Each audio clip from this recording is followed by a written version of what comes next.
तो हेलो दोस्तों, जैसे कि आपको पता चल गया होगा कि एएआईबी ने अपनी प्रिलिमिनरी रिपोर्ट एयर इंडिया के क्रैश के ऊपर पब्लिश कर दी है। और एज एक्सपेक्टेड उन्होंने पायलट्स को ही ब्लेम किया है because dead can not defend themselves. तो फिलहाल रिपोर्ट का ये कहना है कि जो इंजन फेलियर हुआ था वो जो फ्यूल कट ऑफ स्विचेस थी उनको रन में से ऑफ की तरफ स्विच करने की वजह से हुआ। और ये जो स्विचिंग की गई है वो मैन्युअली की गई थी। सो एज ऑफ नाउ यही कंक्लूजन है हमारे पास।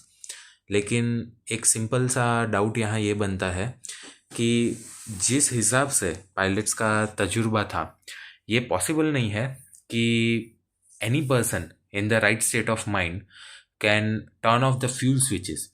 क्योंकि आप जैसे ही फ्यूल स्विच को टर्न ऑफ करते हैं उसके मैक्सिमम 2 से 3 सेकंड के अंदर आपका इंजन जो है वो बंद होना चालू हो जाता है। After 4 seconds your engine will cross the N2 threshold, जो कि एक मिनिमम स्पीड होती है, वो भी वो भी ड्रॉप हो जाएगी। It is calculated in RPMs.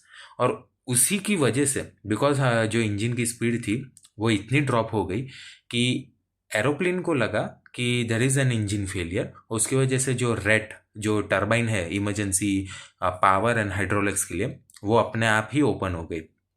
So the question here comes कि कोई ऐसा क्यों ही करेगा, अनलेस एंड अनटिल ऑफकोर्स अगर हम पायलट्स को ही ब्लेम करना चाहे and if we think that one of the pilot was suffering from some mental illness और ये एक सुसाइड मिशन था जैसे कि MH370 के पायलट ने किया था, तो ये हो सकता है।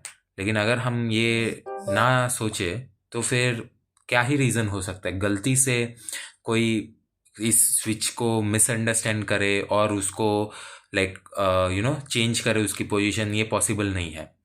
So do let me know your opinion in the comments.